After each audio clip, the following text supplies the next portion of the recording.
블록체인 기술을 활용해서 부동산을 구매할 수 있게끔 부동산이 될 수도 있고 미술품이 될 수도 있고 음원이 될 수도 있고 알파고하고 이세돌이 대국했던 NFT화 시켜가지고 5천만 원에 거래가 됐다. 전 세계에서 가장 큰 그 NFT 마켓플레이스가 3조 달러가 이제 거래가 됐거든요. 너무 거품이 아닌가. 일단 거품이라는 거는 되게 상대적인 거예요. 확신이 든다고 하면 그거에 대한 투자를 할 수 있는 거죠. 네, 안녕하세요. 부자를 꿈꾸는 개미 여러분, 북꿈입니다. 우리가 매일 가자를 외치면서 열심히 투자하는 비트코인. 그런데 사실 비트코인보다 더 중요한 건 그 기반이 되는 기술인 블록체인이라고 할 수 있습니다. 이 블록체인이라는 기술이 바꿀 미래가 어떤 모습일지 관심을 가져야 할 시기가 아닌가 싶은데요. 그래서 이번 시간에는 투자에 관한 이야기보다는 이 미래 기술에 관한 보다 거시적이고 큰 그림에 관한 이야기를 하는 게 어떨까 싶어서 저희가 전문가 한 분을 모셨습니다. 오래전부터 핀테크 관련한 사업의 기획과 개발 업무를 담당해 오셨고요.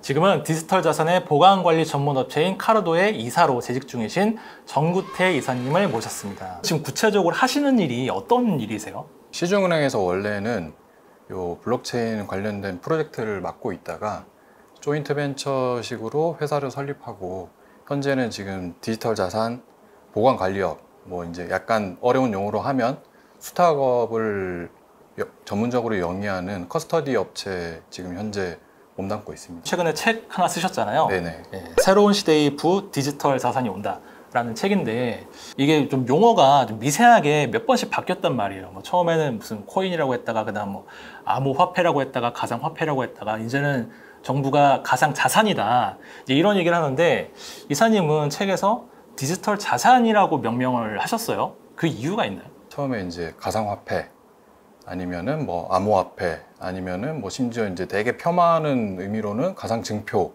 뭐 이제 그런 말도 썼고 했는데 사실 이제 이런 것들을 다 담기에는 범위 자체도 되게 넓고 그다음에 어떻게 보면 이제 좀 되게 다양한 것들이 되게 산재해 있거든요. 현재 이제 미국의 뭐 SEC 같은 증권거래위원회 같은 곳에서도 현재 디지털 에셋이라는 용어를 공식적으로 사용을 하고 있습니다. 그러니까 가상이라는 용어보다 디지털이라고 하는 용어로 표현하는 게 더 정확하다 이렇게 보시는 거죠? 네, 그렇죠. 네. 그러니까 사실 가상이라고 하면은 이미 용어 자체가 이거는 실체가 없는 거, 불분명한 거 이런 느낌이 강하지만 네. 디지털이라고 하는 것은 물론 우리가 이제 뭐 손으로 잡을 수도 없고 뭐 구체적으로 눈으로 확인할 수는 없지만 분명히 어떤 실체가 있고 이것을 통해서 거래도 이루어질 수도 있고 그러니까 이런 개념이기 때문에 가상보다는 디지털이 조금 더 어울린다 이렇게 보면 되겠죠? 네, 맞습니다. 알겠습니다. 그러면 이제 디지털 자산에 주목을 해야 된다라고 말씀을 하셨는데 이게 왜 그런 건지 비트코인 때문에 그런 건 아닐 거 아니에요? 처음 이 블록체인 기술이라는 것 자체가 나온 때가 사실 이제 비트코인 때문에 세상에 알려지게 됐는데 화폐의 기능을 일부 수행을 하긴 하지만 사실은 더 많은 확장성을 가지고 있었던 거죠. 왜냐하면 그 근간에 블록체인 기술이라는 게 있었기 때문에.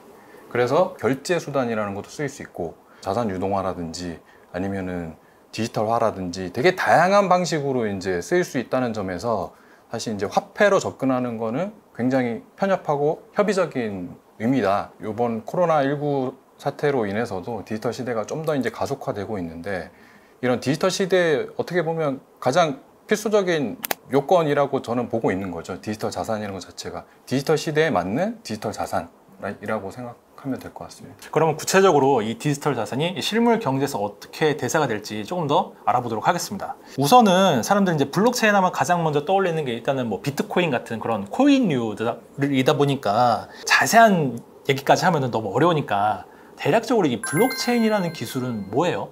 블록체인이라는 기술 자체가 데이터 덩어리, 그러니까 블록 덩어리를 체인으로 연결시켜 놓은 거예요. 그러다 보니까 이게 외부에서 해킹하거나 아니면은 데이터를 위변조하기가 굉장히 어려운 구조로 설계를 해 놓은 거죠. 대표적으로 보면 당연히 이제 블록체인 기술을 처음 상용한 비트코인, 두 번째로 이제 상용한 이더리움을 제가 이제 책에서 소개를 해놨는데 비트코인은 최초에 이제 블록체인 기술을 상용하면서 결제 시스템에 굉장히 많은 공을 들였습니다. 은행 같은 중앙기관을 배제시키고 4인 간 거래, 피어 투 피어로 거래할 수 있는 그런 그 화폐 시스템, 결제 시스템을 만들고 싶었던 건데 이더리움 같은 경우에는 완전 비트코인하고는 완전 같은 개념으로 보시면 안 된다는 거죠. PC라는 게 나오면 운영 체계가 필요하거든요. 스마트폰 같은 경우에는 안드로이드하고 iOS 같은 것들이죠. 이더리움은 그런 것들을 만들고 싶었던 거예요. 플랫폼, 말 그대로 이 정거장이 될 수 있는 플랫폼을 하나 만들면 되겠다라고 이제 시도한 게 이더리움이라는 겁니다. 그래서 이더리움은 이게 결제 수단이 될 수도 있고, 다음에 이제 질문하시겠지만 대체 불가 토큰, NFT 같은 것도 할 수 있고, 그 다음에 자산 유동화 하는데 쓸 수도 있고, 이제 탈중앙 금융이라고 하는 디파이에다가 쓸 수도 있고, 그런 되게 다양한 확장성을 가집니다. 이쪽 시장을 되게 밝게 보는 사람들이 칭하기를 비트코인은 가치 저장의 수단을 많이 이제 부각을 해가지고 디지털 금이라고 하고, 이제 이더리움 같은 경우에는 플랫폼이라는 특성을 활용해서 디지털 플랫폼이라고 이제 많이 이제 얘기를 하죠. 구체적으로 이런 블록체인 플랫폼을 활용한 기술들에는 좀 어떤 게 있을지 이거를 좀 알아봤으면 하는데, 일단 뭐 책에서 언급해 주셨던 뭐 여러 가지 기술들이 있는데 제가 보고서 좀 인상 깊었던 게 뭐 부동산이라든지 미술품이라든지, 그러니까 이런 거는 실물이 있는 거잖아요. 근데 이런 것도 디지털화해서 이제는 거래할 수 있다, 이렇게 표현을 하셨단 말이에요.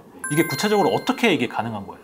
전문적인 용어로 증권형 토큰이라고 하는데, 줄여서 이제 Security Token Offering 해가지고 STO라고 하는데, 미국의 이제 레드스완이라는 업체는 디지털 자산 운영 업체가 제공하는 이 블록체인 기술을 활용해서 부동산을 구매할 수 있게끔 지금 현재 지원하고 있어요. 그러면 특정 부동산이 있다고 하면 이거를 굉장히 잘게 쪼개가지고, 예를 들어서 뭐 우리나라 돈으로 따지면 5,000원 아니면 한 $5 정도로 다 쪼갠 다음에 이거를 고객들이 살 수 있게끔 하는 거죠. 그렇게 되면 내가 원하는 특정 부동산에 투자도 할 수 있고, 이것들을 이걸 통해서 뭐 임대 수익도 얻을 수 있고, 아니면 매각 차익도 얻을 수 있고, 아니면 내가 급전이 필요하면 다른 사람한테 그냥 중도의 증권, 그 주식처럼 사고 팔 수 있는 그런 마켓이 형성될 수 있는 거죠. 자산 유동화형 STO라는 게 있습니다.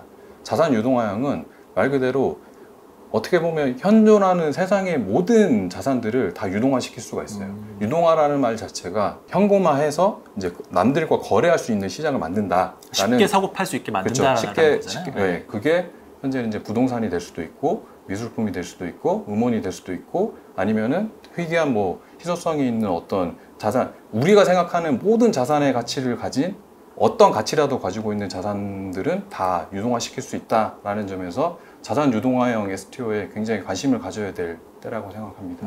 증권 좀 아시는 분들은 ABS라고 하잖아요. 자산 유동화 증권이라고. 네. 그러니까 이게 어떤 실물이 있고 그걸 기반으로 발행한 증권을 시장에서 이제 사고 팔 수 있게 만드는 이제 증권의 한 형태인데, STO라고 하는 거는 그 ABS를 블록체인 기술 기반으로 거래하는 거다, 이렇게 보면 되나요? 네, 그렇죠. 그런 식으로 보시면 되고, 현재 우리나라에서도 이런 시도들이 좀 일어나고 있어요. 뭐 이제 핀테크 스타트업들이 블록체인 기술을 활용해서 디지털 자산을 기반으로 해가지고 부동산 토큰들을 그 위에다 올리고 있어요. 부동산을 이제 5,000원 단위로 쪼개가지고 이거를 이제 거래할 수 있는 마켓을 만들고 있죠.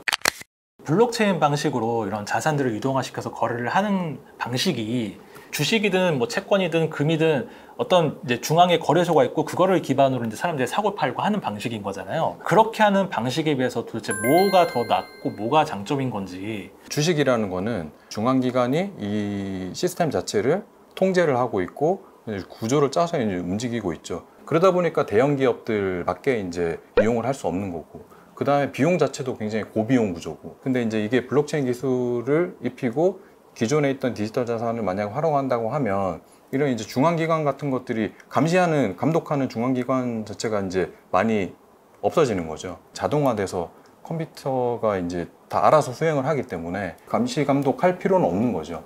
그리고 이제 자체적으로 마켓이 계속 형성이 될 거고요. 거래 비용 자체도 낮아질 수 굉장히 있나요? 낮아지게 되죠. 네. 그러면은 이제 블록체인 방식을 통한 이런 자산 거래의 장점이 일단은 첫 번째가 보안이고, 네. 그 다음은 비용 감소. 네. 이렇게 두 가지로 크게 보면 가장 될까요? 큰 네. 장점은 그거라고 볼 수 있을 것 같습니다. 최근에 이제 뉴스에서 많이 나오는 것 중에 하나가 NFT라는 게 많이 등장을 하더라고요. 대체 불가능 토큰 뭐 이런 식으로. 우리말 번역도 굉장히 어렵고, 조그마한 이모티콘 같은 거 하나에 막 몇십억 원씩 거래가 되고, 도대체 이게 뭔가 좀 궁금증이 생기더라고요. 일단은 그 NFT라는 게 구체적으로 어떤 개념이에요? FT라는 거는 이제 비트코인하고 똑같은 거예요. 비트코인은 2,100만 개까지 그 발행을 할 수가 있거든요. 2,100만 개가 다 똑같아요.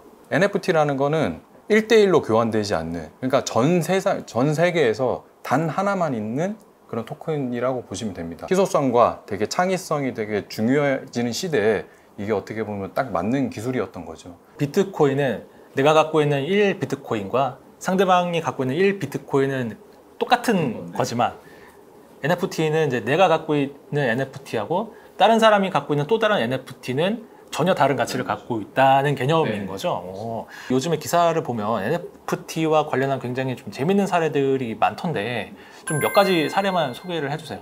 국내에서도 보면 뭐 알파고하고 이세돌이 대국했던 그런 그 사진을 NFT화 시켜가지고 뭐 5천만 원에 거래가 됐다. 아니면 뭐 훈민정음 해례본을 NFT화해서 이제 이거는 이제 판매를 지금 현재 시도를 하고 있는데, 사실 요거는 이제 약간 좀 법적인 이슈가 있는 게, 이게 훈민정음 자체가 이제 국보라 가지고 그렇죠. 국보를 NFT화하는 게 이게 말이 되나? 라고 해서 문화재청이 이제 그 관련된 법적 검토를 하고 있는 걸로 알고 있습니다. 그런 식으로 되게 다양하게 할 수 있는, 해외에서는 굉장히 빈번하게 이게 거래가 일어나고 있거든요. 전 세계에서 가장 큰 그 NFT 마켓플레이스가 오픈시라고 해서, 요것도 이제 스타트업인데 8월에만 지금 3조 달러가 이제 거래가 됐거든요. 하루에 거의 한 1,100억 이상 이제 거래가 됐다는 겁니다. 리니지 같은 거 보면 뭐 집행검 뭐 하나의 그 아이템 솔직히 그냥 디지털 쪼가리인데 그거 막 몇억 원씩 호가를 하잖아요.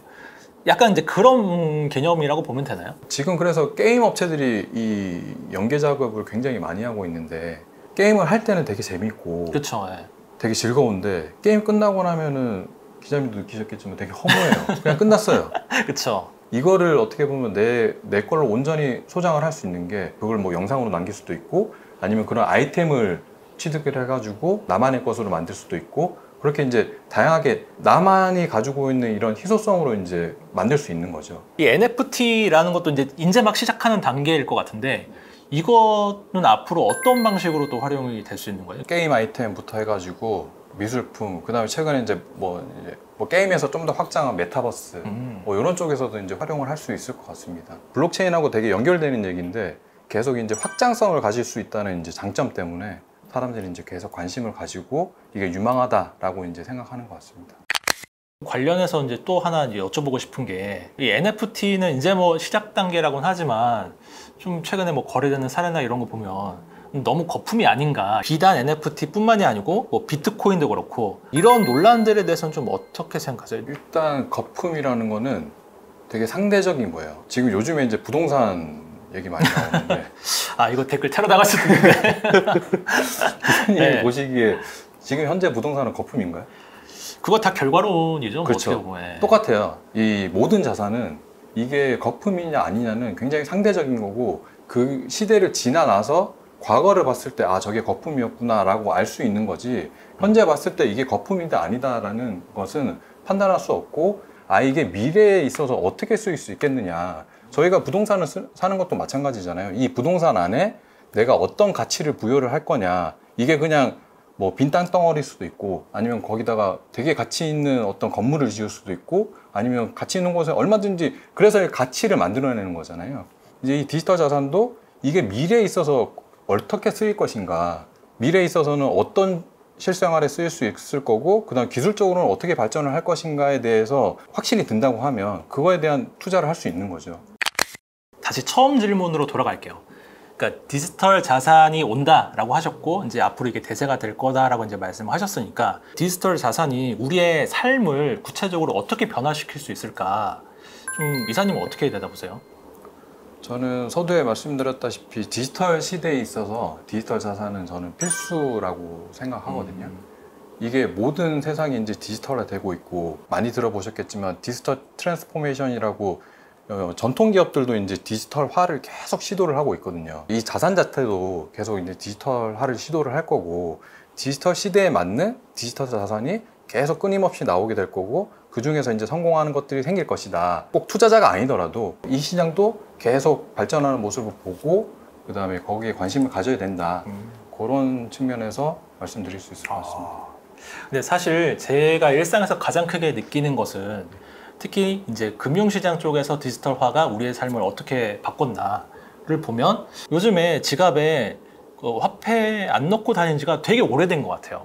대부분 카드로 결제하고, 그런데 그 카드조차도 이제는 대부분 뭐 페이 이런 걸로 다 결제를 하는 시대가 왔고, 그런 식으로 이제 좀 발전을 하다 보면 이 말씀하신 이 디지털 자산에서도 뭔가 우리의 삶을 좀 극적으로 변화시킬 만한 무언가 좀 계기나 변화 이런 것들이 있지 않을까, 이런 생각이 좀 들긴 해요. 예를 들면은 뭐 지금은 이제 뭐 금이라든지 주식이라든지 채권이나 부동산 이런 것들도 앞으로는 다 이제 디지털화해서 디지털 세계에서 블록체인 기반으로 거래가 될 수 있는 그런 세계도 올 수가 있을까요? 그렇게 보세요. 디지털 자산 자체가 모든 어떤 실물 자산을 다 대체하는 거는 어렵습니다.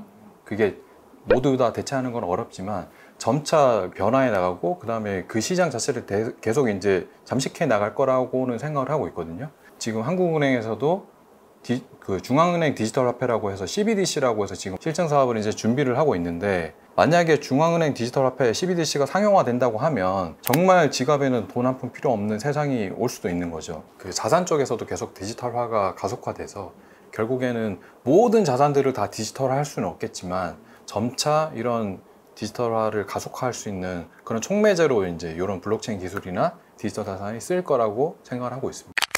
일론 머스크 한마디 할 때마다 옆에 있으면 한 대 때리고 싶은데, 테슬라는 사실은 모빌리티 데이터 기업이라고, 블록체인 기술이라는 걸 통해서 외부의 해킹도 막을 수 있는, 그걸 이제 디지털 자산으로 아마 활용하려고 하는 게 아닌가. 네이버 카카오의 미래 먹거리가 무엇이 될까? 디지털 자산하고의 어떤 연계성은 굉장히 좋을 거라고 예상이 되고 성공 가능성은 높다.